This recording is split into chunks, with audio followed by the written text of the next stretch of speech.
Dear students, welcome to my online class. How are you everybody? Hope you are keeping well by the grace of Almighty Allah in this critical moment. Today we will discuss about sentence connectors. Dear students, now you can learn the part 1 of the grammar. I will take the grammar part by part because it is not possible to finish the grammar in a single class, and I will take the class both in Bangla and English so that you can understand easily. So let's enjoy the class. প্রিয় শিক্ষার্থী বিন্দুরা, চলো আমরা প্রথমে জেনে নেই sentence connector কাকে বলে। যে ওয়ার্ড দুই বা ততোধিক ওয়ার্ড বা ফ্রেজ বা ক্লোজকে যুক্ত করে তাকে সেন্টেন্স কানেক্টর বা লিঙ্কিং ওয়ার্ড বলে। চলো আমরা একটি উদাহরণের সাহায্যে বুঝে নিই। He is poor but honest. এখানে একটু খেয়াল করো, এই সেন্টেন্সটির হি ইজ পোর এবং অনেস্ট এই দুটি ক্লোজকে এই বাট দ্বারা যুক্ত করা হয়েছে। সুতরাং আমরা খুব সহজে বলতে পারি বাট একটি সেন্টেন্স কানেক্টর বা লিঙ্কিং ওয়ার্ড। নিশ্চয়ই তোমরা বুঝতে পেরেছ। চলো এরপরে আমরা আরও কিছু লিঙ্কিং ওয়ার্ড সম্পর্কে জানি। রুল 1-এ দেখো, পূর্বে দেওয়া তথ্যের উপর জোর দেওয়ার জন্য আরও তথ্য যুক্ত করতে কি কি লিঙ্কিং ওয়ার্ড বসে একটু খেয়াল করো। বিসাইডস, যার অর্থ এছাড়াও, অধিকন্তু, উপরন্তু, তাছাড়াও ইত্যাদি। এরপরে দেখো moreover, further, furthermore, in addition, যাদের অর্থ একই, এছাড়াও, অধিকন্তু, উপরন্তু, তাছাড়াও ইত্যাদি। এরপরে দেখো এডিশনালি, অতিরিক্তভাবে, এগেইন, পুনরায়, অলসো, আরও। চলো আমরা এক্সাম্পলের সাহায্যে এইসব লিঙ্কিং ওয়ার্ডগুলোর ব্যবহার দেখি। He is my cousin, besides he is a good company. এখানে সবাই একটু অর্থ খেয়াল করো। হি ইজ মাই কাজিন, সে আমার চাচাতো ভাই। বিসাইডস, এছাড়াও, he is a good company, সে আমার একজন ভালো সঙ্গী।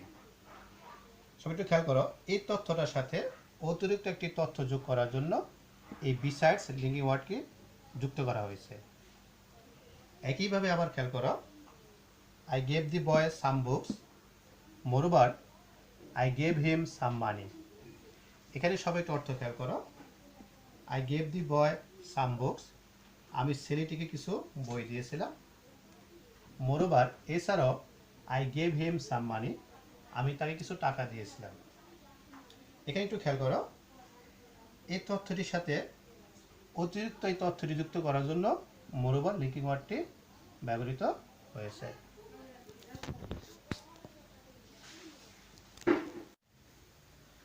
চলো এরপরে আমরা রুল 2 দেখে নিই। সমজাতীয় ওয়ার্ড হলে কি কি লিঙ্কিং ওয়ার্ড বসে দেখো। And, as well as, not only dash dash but also, either dash dash or, neither dash dash nor, both dash dash and, so dash dash that. এখানে সবাই একটু খেয়াল করো, যদি কোনো সেন্টেন্সে নট অনলি দেওয়া থাকে তাহলে অবশ্যই পরবর্তীতে বাট অলসো লিখতে হবে, অথবা বাট অলসো দেওয়া থাকলে তাহলে অবশ্যই তার আগে নট অনলি লিখতে হবে। একইভাবে আইডিয়া দেওয়া থাকলে অর, অথবা অর দেওয়া থাকলে আইডিয়া, নাইডিয়া দেওয়া থাকলে নর, অথবা নর দেওয়া থাকলে নাইডিয়া, বোথ দেওয়া থাকলে অ্যান্ড, অথবা অ্যান্ড দেওয়া থাকলে অবশ্যই আগে বোথ লিখতে হবে। সো দেওয়া থাকলে দ্যাট, অথবা দ্যাট দেওয়া থাকলে তার আগে অবশ্যই সো লিখতে হবে। প্রিয় শিক্ষার্থীবৃন্দ, এখানে আমরা এক্সাম্পল দেখার আগে সবাই দুটো নোট দেখো। নোট 1-এ বলা হচ্ছে, subject 1 plus N plus subject 2 হলে প্লুরাল ভার্ব বলবে। অর্থাৎ যদি দুটি সাবজেক্টকে এন দ্বারা যুক্ত করা হয় তাহলে তারপরে অবশ্যই ভার্বটা প্লুরাল হবে। এরপরে দেখো subject 1 plus as well as plus subject 2 হলে সাবজেক্ট 1 অনুসারে ভার্ব বসে। অর্থাৎ দুটি সাবজেক্টকে এজ ওয়েল এস দ্বারা যুক্ত করা হলে সাবজেক্ট 1 অনুসারে আমরা ভার্বটা লিখব। এবার সবাই এক্সাম্পল খেয়াল করো। এখানে দেখো Reza and Sijon are good friends.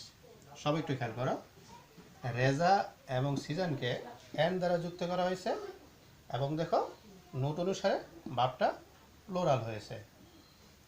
একইভাবে দেখো হি as well as I is coming.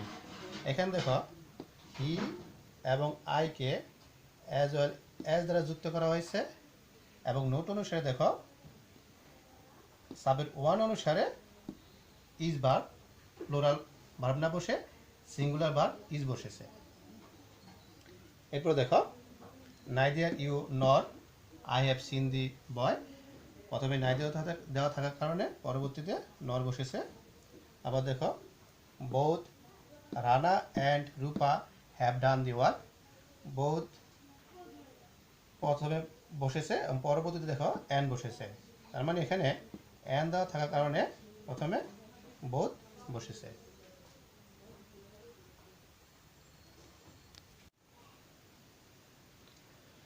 চলো আমরা এটি দেখে নিই। পূর্বে যা বলা হয়েছে তার সারাংশ করতে কি কি লিঙ্কিং ওয়ার্ড বসে দেখো সবাই।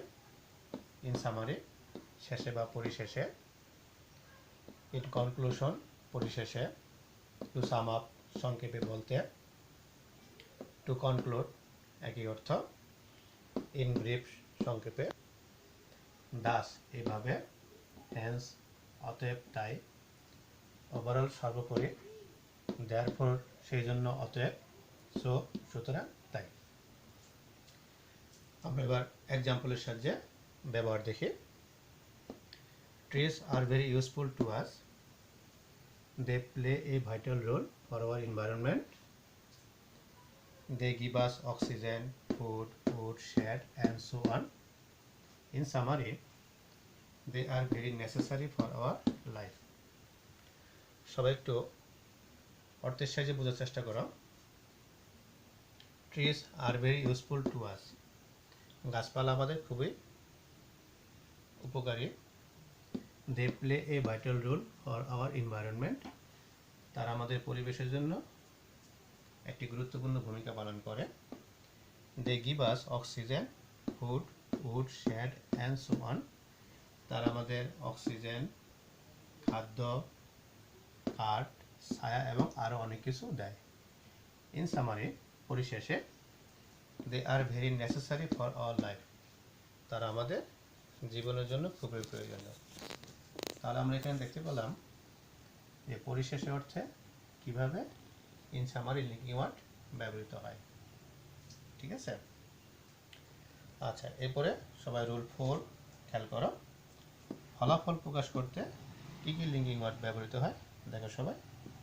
অ্যাজ এ রেজাল্ট ফলে, অ্যাজ এ কনসিকোয়েন্ট একই অর্থ, কনসিকোয়েন্টলি পরিণামে, ইভেনচুয়ালি ঘটনাক্রমে, অ্যাকর্ডিংলি সেই অনুসারে, অ্যাকর্ডিং টু অনুসারে, ইন অ্যাকর্ডেন্স উইথ একই অর্থ, for this oblique that reason এই কারণে, অ্যাট দিস এতে, দ্যাট ইজ হোয়াই সেই কারণে।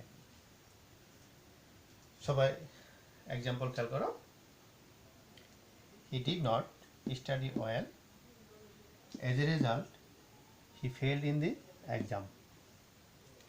সবাই একটু অর্থ বোঝার চেষ্টা করো। He did not study well, সে ভালো করে লেখাপড়া করতো না। অ্যাজ এ রেজাল্ট ফলে, হি ফেলড ইন দি এক্সাম, সে পরীক্ষায় ফেল করেছে। তার মানে এখানে আমরা দেখতে পাচ্ছি ফলে অর্থে অ্যাজ এ রেজাল্ট লিঙ্কিং ওয়ার্ডটি কীভাবে ব্যবহৃত হয়। ঠিক আছে। এরপরে এক্সাম্পলটি খেয়াল করো। I did not listen to my boss, for this reason I lost my job. এখানে অর্থটি খেয়াল করো। I did not listen to my boss, আমি আমার বসের কথা শুনতাম না। ফর দিস রিজন, এই কারণে আই লস্ট মাই জব, আমি আমার চাকরিটি হারিয়েছি। তারপরে আমরা দেখতে পেলাম এই কারণে অর্থে কীভাবে ফর দিস রিজন লিঙ্কিং ওয়ার্ডটি ব্যবহৃত হয়। এখানে আমরা ইচ্ছা করলে অ্যাজ এ রেজাল্ট এই লিঙ্কিং ওয়ার্ডটি ব্যবহার করতে পারতাম, অ্যাজ এ কনসিকুয়েন্ট এটাও ব্যবহার করতে পারতাম, বর্ণগুলো অর্থ অনুসারে আমরা ব্যবহার করতে পারতাম।